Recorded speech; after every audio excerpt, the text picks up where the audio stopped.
E vamos lá para a segunda parte, então, desse resumo da Anne do livro Apaixone-se por Si Mesmo, do autor Walter Rizzo. Aqui na página 46, o autor fala sobre o terceiro pilar da autoestima, que é o autorreforço. Anne, mas o que é autorreforço? Não entendi. Vamos lá? Aqui no comecinho ele já fala uma frase que diz assim, do John Masefield. Talvez aconteça que, uma vez a cada século, o elogio ponha a perder um homem ou o torne insuportável. Mas é certo que, uma vez a cada minuto, algo digno e generoso morre por falta de elogio. Então, aqui nesse capítulo, ele vai falar sobre a importância da gente se autorreforçar, da gente se elogiar, de nós reconhecermos as coisas boas que fazemos e as coisas boas que temos dentro de nós. Ele até dá um exemplo aqui. Se alguém afirmasse, meu namorado me elogia poucas vezes, não costuma me agradar, não se preocupa com a minha saúde, dedica pouco tempo a mim e quase nunca expressa seu afeto, estaríamos de acordo em duvidar que realmente pode ser que não exista um sentimento de amor. Da mesma forma, se você nunca se reforçar, nunca se elogiar, nem premiar a si mesmo, se não dedicar tempo para si próprio, se não expressar afeto a você mesma, sua autoestima será anulada ou insuficiente. E aqui vai a minha pergunta para você, leitor. Você se elogia? Você se admira? Você se aprecia? Você expressa afeto para você mesmo? Você dedica tempo para si como uma forma de recompensa das coisas que você realizou? Como vimos, de acordo com a terapia cognitivo-comportamental, muito do que pensamos vai refletir como nos sentimos conosco mesmo. Ou seja, o que dizemos a nós mesmos também determina nossa maneira de sentir e de agir. E por isso que o autoelogio é uma das maneiras mais importantes e simples de você construir uma fala positiva de si mesmo e se parabenizar pelo que tem feito. E não necessariamente você precisa falar em voz alta, você pode falar para você mesmo, mentalizar, se agradecer por aquilo que você fez no dia. E muitas vezes, dependendo do nosso humor, dependendo da situação difícil de vida que estamos vivendo, somente o fato de você levantar da cama de manhã já é um grande esforço, uma grande vitória. O fato de você estar trabalhando, de você estar estudando, de você estar aqui no Clube do Livro, eu quero te parabenizar e gostaria muito que nesse momento você também se parabenizasse por estar aqui ouvindo sobre autoestima e se autodesenvolvendo. Você precisa se reforçar. É muito complicado a gente ficar esperando que os outros nos reconheçam, sendo que a primeira pessoa que deveria te reconhecer é você mesmo. E aqui na página 57, o autor traz 3 crenças irracionais que nos impedem de nos parabenizar. Vamos ver uma por uma? Primeiro, não mereço ou não foi grande coisa. Quem é que nunca teve esse pensamento, né? Ai, não adianta eu me elogiar, me parabenizar, porque não foi grande coisa, ou eu não mereço elogio. Você já se sentiu assim, leitor? Infelizmente, essa é uma crença que faz com que você subestime as suas conquistas e vai te impedir de desenvolver a tua autoestima. Segunda crença, era meu dever, era minha obrigação. Eu tinha que fazer. Essa atitude não é positiva para a sua autoestima. Então, se você fez aquilo que era uma obrigação, um compromisso, se alegre, se elogie por ter conseguido fazer. Mesmo que para você isso seja o mínimo, para outros talvez não seja tão pouco. E a terceira crença irracional é elogiar-se é de mau gosto. Como eu já disse, não necessariamente você precisa se elogiar em voz alta ou ficar se elogiando para as outras pessoas. Você mesmo pode se elogiar sozinho em pensamento. Então, não necessariamente você vai estar sendo indelicado agindo dessa maneira. O autoelogio pode ser só para você. E cultivar o amor próprio de maneira saudável nunca vai ser de mau gosto. Anne, mas o que é realmente um elogio? Como que eu posso acrescentar no meu dia a dia estes elogios? Aqui, na próxima página, o autor fala que existem elogios que às vezes a gente direciona para os outros ou que os outros direcionam para outros aspectos da nossa vida que a gente também pode trazer como um autoelogio. Por exemplo, elogios impessoais, como você tem uma casa bonita, sua camisa é bonita, muito obrigada. Ai, caiu meu fone. Ou elogios pessoais, como por exemplo, seu cabelo está muito bonito. Elogios dirigidos a uma característica, como por exemplo, você é muito inteligente. Ou até mesmo elogios que envolvam outras pessoas, como por exemplo, eu sinto inveja do jeito que você se veste. Olha que corpo mais lindo, queria tanto ser magrinha assim. Isso também você pode trazer como um certo elogio das outras pessoas para você e você aproveitar esse momento de receber um elogio para você sentir esse agradecimento e se elogiar também. Nossa, realmente, meu cabelo está muito bonito hoje. Nossa, realmente, eu gostei dessa camisa. Nossa, realmente, eu me esforço muito, estudo muito e por isso que eu sou inteligente. Isso não é ser metido, gente. Isso é você se valorizar. Mas eu acredito que muitos leitores aqui, infelizmente, não consigam se autoelogiar por causa de uma coisa, a insatisfação. Então aqui o autor traz um passo a passo de como conseguir se elogiar mesmo se sentindo insatisfeito com algumas coisas. E o primeiro passo, ele fala que é importante a gente perceber como a gente se trata, de ter consciência de como você fala consigo mesmo. E, se possível, anotar. Anote as palavras, as características, as qualidades e defeitos que você fala de si mesmo. O segundo passo é você já ir percebendo a forma como você se trata, fala de você mesmo, para você mesmo e para as outras pessoas no teu dia a dia. O terceiro passo é você falar baixinho só para você mesmo, um autoelogio. Não necessariamente alguém precisa ouvir. E pode ser um elogio mais simples se você tiver dificuldade. Fale em silêncio consigo, pense ou até mesmo sussurre algo positivo para você mesmo. E o quarto passo é você treinar bastante esse autoelogio e, se possível, falar em voz alta as palavras positivas sobre você. Essa autoverbalização faz com que a gente se sinta muito bem conosco. E isso pode sim desenvolver mais autoestima. E a segunda parte desse capítulo, ele fala sobre o autorreforço de uma maneira diferente, não somente com palavras, mas com coisas, de você realmente se gratificar. Sabe quando você consegue conquistar algo que foi importante ou comprou algo que é valioso para você ou fez uma viagem que era um sonho? Ou é o seu aniversário e você compra um presente para si mesmo ou você se leva para jantar, convida alguém para fazer alguma coisa contigo. Isso é você também se auto-reforçar, só que de uma maneira mais prática ali, mais do dia a dia mesmo. Aqui na página 67, o autor diz assim: quando fizer algo que tenha valido a pena, ou simplesmente quando tiver vontade, gratifique-se. Tenha de vez em quando uma atitude de agradecimento e amor para com você mesmo. E aqui ele fala bastante sobre a cultura do avarento, das pessoas que não querem gastar consigo mesmo. E infelizmente eu já atendi muitos pacientes que têm essa dificuldade de se cuidar, ou ao contrário, que gastam demais só consigo mesmos. Então aqui a gente precisa encontrar um equilíbrio para realmente se gratificar e às vezes até com dinheiro, com presentes, com questões materiais, só que de uma maneira que faça com que você se sinta bem, que eleve realmente tua autoestima. E também o autor fala que muitas vezes não necessariamente a gente precise se gratificar comprando algo que a gente queria, mas a gente pode simplesmente tirar um tempo precioso para nós. Então eu queria te fazer duas perguntas. Com que frequência você se premia e se gratifica? E quanto tempo por semana você se dedica a você mesmo? Isso também é uma maneira de se auto-reforçar.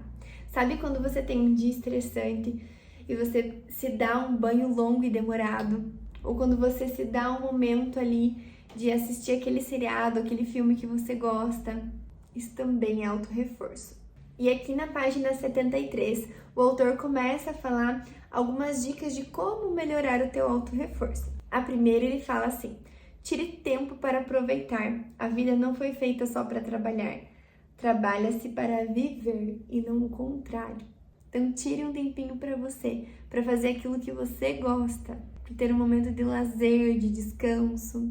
Isso é uma maneira de você se gratificar pelo que já tem feito. Dica número 2, decida viver de uma maneira hedonista. Nesse livro ele fala bastante sobre o hedonismo. E aqui tem uma frase que diz assim: aceite que a busca do prazer é uma condição do ser humano. Ser hedonista não é promulgar a vagabundagem, a irresponsabilidade ou os vícios que atentem contra a sua saúde. É viver intensamente e exercer o direito de se sentir bem e exprimir cada momento agradável ao máximo. Então, o hedonismo ele fala sobre você viver essa busca pelo prazer, sobre você ter uma vida feliz, uma vida alegre, você realmente se gratificar e se sentir bem com o teu dia a dia. Até achei interessante que ele fala aqui no final: se potencializar suas experiências prazerosas, novos horizontes se abrirão e você ficará imune à pior das doenças, o tédio. A terceira dica eu achei bem interessante, que ele fala assim: não racionalize tanto as emoções agradáveis, sinta-as, né? Então, às vezes a gente fica tentando descobrir, tentando pensar, né, nas coisas, no significado. Às vezes a gente só pode sentir. Eu vou dar um exemplo pra vocês. Ontem eu tava na chácara dos meus sogros com o meu marido e começou a chover, inclusive começou a chover agora, por isso que eu lembrei. E aí o meu marido pegou, largou o chinelo e saiu correndo na chuva, tipo, por uma criança. E daí ele falou: vem, vem. E eu só peguei e fui sair correndo na chuva. E daí a gente deitou na grama e ficou sentindo, assim, a chuva caindo na gente. Foi algo tão prazeroso, foi algo tão gostoso, não tem muita explicação, não dá pra racionalizar isso. Mas foi um momento agradável, foi uma maneira da gente se gratificar por aquela chuva, por aquele domingo de descanso. A quarta dica: ative o autoelogio e ponha-o para funcionar. Então, as dicas que eu falei já hoje, né, para você realmente conseguir se elogiar. A quinta: seja modesto, não exagere, né? Não esconda seus atributos. Por exemplo, desculpa, eu sou inteligente, não quis te ofender com minhas conquistas. Então, seja modesto. A ideia é você se elogiar e você se valorizar, e não que você se sinta superior ou mostre aos outros que você tem mais conquistas que eles. Então, essa não é a ideia. Cuidado! A sexta dica é: agrade a si mesmo. De vez em quando, compre um presentinho ali que não vai afetar negativamente, né, nas suas finanças. Ou de repente se dê um presente de sair passear no parque, de assistir um filme que você gostaria, de ouvir aquela música de infância que te vai se sentir bem. Tem tantas maneiras da gente se gratificar. Número 7, lute contra a repressão psicológica e afetiva. Como assim? Aqui ele fala sobre você ser espontâneo, você expressar realmente o que está sentindo. Muitas vezes a gente acaba se reprimindo, se controlando demais ou sendo muito crítico com a gente mesmo. E a dica dele aqui é: seja espontâneo, seja você mesmo. E aí, leitor de convencido auto-reforço do quão importante é você fazer algo para si mesmo? Pare esse vídeo agora por um minutinho. Eu gostaria que você se elogiasse nesse momento. Se você pudesse se dar 3 elogios, agora não relacionado à aparência, mas a questões da tua personalidade. E depois também gostaria que você se elogiasse por 3 conquistas que você teve na sua vida. Podem ser conquistas grandes ou pequenas, aquilo que você sente. E depois eu gostaria que você se gratificasse de uma maneira diferente hoje ou durante essa semana, que você tirasse um tempinho especial, que você sentisse que é um tempo para você, que é uma recompensa de tudo que você tem feito. E vamos então para o último pilar da autoestima, que é a autoeficácia. Mas o que é autoeficácia? É ter a confiança em si mesmo e a convicção de que você vai conseguir atingir os resultados esperados. A autoeficácia também pode ser traduzida como autoconfiança. Mas o que acontece se você não confiar em você mesmo? Aqui na página 81 do livro, o autor diz assim: se você não acreditar em si mesmo, seus desafios pessoais serão pobres. Ou seja, você não vai se desafiar, você vai evitar os problemas e desistirá diante do primeiro obstáculo que aparecer, o que, por sua vez, irá reforçar a sua baixa autoestima, aquela sensação de que você não é capaz e você perderá a autoexigência. Ou seja, quanto menos a gente confia em nós que somos capazes, menos a gente tenta fazer as coisas. E por a gente não tentar, a gente não consegue, a gente não conquista. E isso reforça cada vez mais essa sensação de que a gente é incapaz. É um círculo vicioso e muito prejudicial para a nossa vida. Você já viu uma pessoa ou você mesmo já pensou assim: eu não vou conseguir, então para que tentar? Eu já atendi muitos pacientes que se sentiram assim. Quando eu ajudo eles a ver as altas probabilidades de conseguir, de realizar o que eles se propõem, de enxergar as habilidades que eles têm e conquistar aquilo que eles almejam, aí esse sentimento de não tentar, ele desaparece. A pessoa pelo menos tenta, porque acredita um pouco mais em si mesmo. Viu, leitor, o quanto a autoconfiança, a autoeficácia é fundamental na nossa vida? E aqui o autor traz 3 fatores que parecem estar associados a pouca confiança em si mesmo, e a gente vai ver rapidinho as 3 aqui. A primeira é a percepção de que nada mais pode ser feito. A segunda é o ponto de controle interno. E a terceira, os estilos de atribuição. Calma lá, mas o que é isso? O primeiro, que é a percepção de que nada mais pode ser feito, gera aquela sensação de que é impossível modificar um acontecimento doloroso ou estressante. E isso pode gerar, sim, depressão, estresse e fazer com que você não confie mais em si mesmo. Uma história de fracassos na vida pode fazer com que você acredite que o sucesso é pouco provável de acontecer. É como se fosse uma desesperança aprendida. Porém, quando a gente perde a capacidade de lutar, de realmente tentar modificar as coisas e não nos atrevemos a enfrentar os problemas e correr os riscos, a gente nunca vai conseguir mesmo nada na vida. E aí a baixa autoestima, a baixa autoconfiança vai piorar. Então o autor nos traz uma frase de encorajamento quando a gente se sentir assim, como se a gente não pudesse fazer nada. Para que possa surgir o possível, é preciso tentar sempre o impossível. Enquanto estiver na briga, sempre haverá uma esperança a qual poderá se agarrar, e se perder ou não conseguir o que esperava, pelo menos terá tentado. E é isso que eu desejo para você, leitor. Tente. E o segundo fator que o autor traz aqui é o poder de controle interno. Ou seja, os indivíduos que se movem por uma orientação interna. As pessoas que colocam o controle dentro de si mesmas entendem que são eles que guiam a sua vida e que são os principais responsáveis pelas coisas que acontecem. Ou seja, não é o destino, é algo que você pode sim fazer, algo que você pode tentar modificar, você pode tentar ter o controle. Agora, as pessoas que têm uma orientação externa acreditam muito na sorte, no destino, e aí pensam que realmente não podem fazer nada, porque os eventos e causas fogem do seu controle. Mas qual que é o mais assertivo para a nossa vida? A orientação interna ou externa? E aqui o autor diz na página 86: é você quem escreve o seu destino. Você tem o poder de pensamento e o dom da inteligência, não para ser vítima, e sim vencedor. E é isso que eu espero hoje de você, leitor, que você acredite que as coisas dependem de você, e isso vai te ajudar a se movimentar e a tentar e conquistar. E o terceiro fator são os estilos de atribuição, ou seja, o mais importante é a forma como a gente atribui o nosso olhar àquilo que aconteceu. E aqui na página 88, o autor diz assim: as pessoas que utilizam um estilo de atribuição pessimista e negativo, já conheceu alguém assim, leitor? Sentem-se responsáveis pelo fracasso e não pelos sucessos.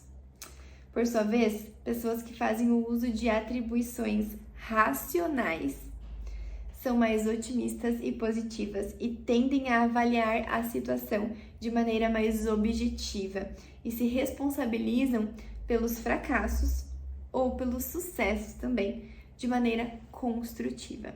E é isso que eu espero de você, leitor, que você possa olhar para a sua vida de forma mais racional e otimista, se responsabilizando de uma maneira construtiva para realizar os teus sonhos e conquistar as suas metas. Tenho certeza que isso vai te ajudar muito na sua autoeficácia, no teu senso de capacidade.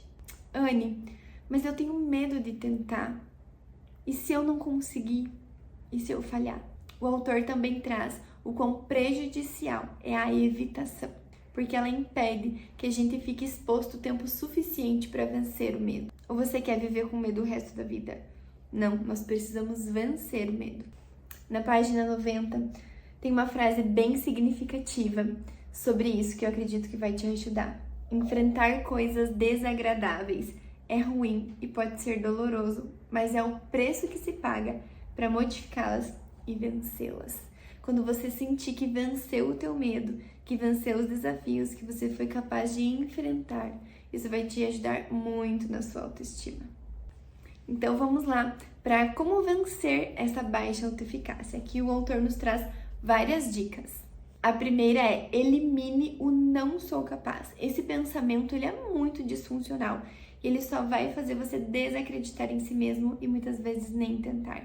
Você modificar esse pensamento para um pensamento mais realista, olhar para aquilo que você já conquistou, pelas coisas que você tem certeza que é capaz, que tem evidências, pode te ajudar a acreditar um pouquinho mais em si mesmo e ter mais esse pensamento de que você é capaz sim, de que você tem muitas habilidades, muitas capacidades e qualidades para te ajudar a conquistar aquilo que você almeja. Falar para si mesmo que você não é capaz não é nada saudável, porque na verdade ninguém é totalmente incapaz e ninguém é totalmente capaz. Então se trate com mais compaixão e se dê uma oportunidade de acreditar em si mesmo.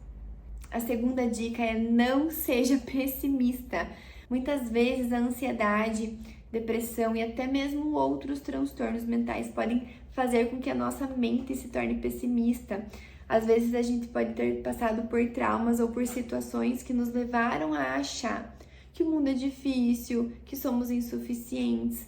Mas para que a gente possa ter uma boa autoestima, a gente tem que ter um olhar um pouco mais positivo da vida, um pouco mais otimista. Terceira dica é: não seja fatalista.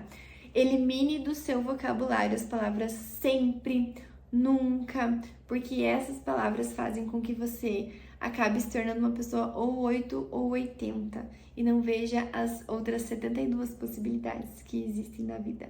Dica número 4, procure ser realista, mais racional, olhar para a realidade.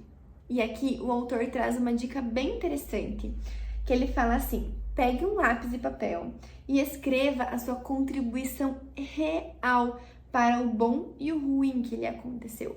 Qual que é realmente a sua responsabilidade boa e ruim daquilo que você está pensando, daquilo que você se acha incapaz. Ser realista é você também se parabenizar pelas suas conquistas e avaliar os seus fracassos de uma maneira a modificá-las e não para se castigar. Dica número 5, que é bem parecida com o que a gente já viu até agora: não recorde apenas as coisas ruins. Vamos pensar nas coisas boas, leitor, que você também já fez e já conquistou na vida? Dica número 6, reveja as suas metas. Se você tem metas muito altas, inatingíveis e se sente incapaz, o fato de você não conseguir cumpri-las vai fazer você se sentir mais frustrado consigo mesmo. Se você tiver metas mais realistas e atingíveis, se você persistir e conseguir conquistá-las, isso vai trazer uma elevação gigantesca na sua percepção de capacidade de si mesmo. Dica número 7, talvez a minha preferida: teste e arrisque-se. Haja para atingir os seus objetivos. Não deixe o medo te parar. A única forma de você confiar em si mesmo é testando-se. E aqui na página 101, o autor diz assim: o que você jamais deve perder é a capacidade de buscar e questionar. Busque, leitor. Tente, questione esses pensamentos negativos. E vamos juntos desenvolver uma autoestima saudável. Amar a si mesmo, apaixonar-se pelo seu próprio ser, é sim uma tarefa árdua, mas vale muito a pena se você conseguir se esforçar por você. E aí, leitor, o que achou desse livro? Ele é muito bom, né? Traz realmente dicas práticas para nossa vida, divide a autoestima nos 4 pilares. Eu acho que isso fica muito mais fácil da gente se perceber e da gente poder ver qual pilar que está um pouco mais defeituoso, um pouco mais negativo na nossa vida. E qual deles você hoje gostaria de fazer algo? Qual desses pilares você sente que precisa dedicar um pouquinho mais de atenção por você? O autoconceito, a autoimagem, o autorreforço ou a autoeficácia? Espero de coração que esse resuminho aqui possa ter te ajudado e que essa leitura possa ter impactado profundamente e de maneira verdadeira na sua vida. Um beijo, leitor, e até a próxima leitura!